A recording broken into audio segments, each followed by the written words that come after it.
Ladies and gentlemen, welcome back to Let's Dev, where today we continue working on our game about a game gaming the gamer. Now last time we added a whole bunch of weapons and items for our player to use. We basically ransacked Link's inventory from A Link to the Past and put it in our game. The addition of the items also came with new corresponding effects and behaviors. It was a great step forward in the building of our base game, which we'll continue with today's plan.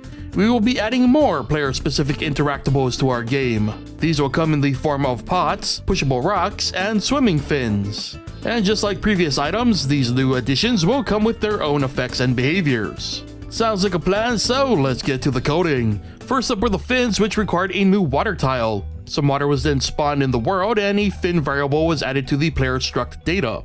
Next, in the move action, a check for water tiles was made, along with if the player's fin variable is set to true. If both pass, the player can then move through water tiles. This ended up working just as needed. If the player has obtained the fins, they are able to move around water tiles. And if not, water tiles are basically treated as water tiles and cannot be passed. With that working, I then made a quick change to the potions from a boolean to a numerical value, thus allowing the player to hold more than one potion.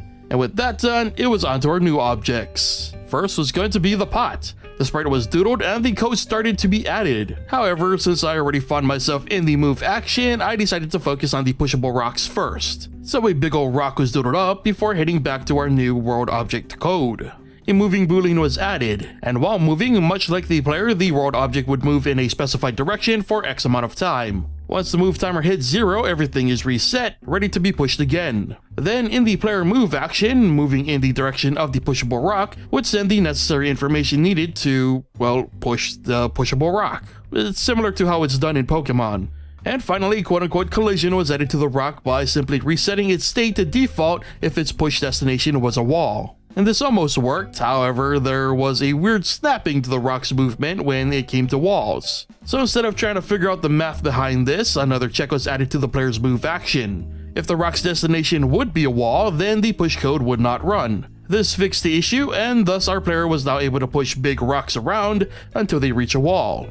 So with that working, it was time to return to the pot. First, collisions between the player's swipe attack would instantly destroy the pot.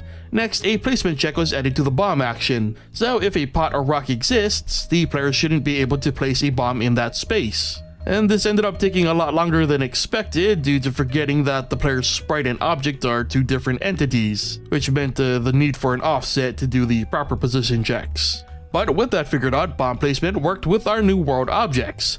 So now we could finally get to the dang pot. So in a button event that we haven't really used until this point, the same position check used for bombs was made for nearby pots. If a pot was within grabbing range, the pot is then marked as grabbed by the player and stored in the player's struct, just in case. Then if the player is already holding a pot, that pot would be placed back down in the direction that the player is facing, with all variables then being reset.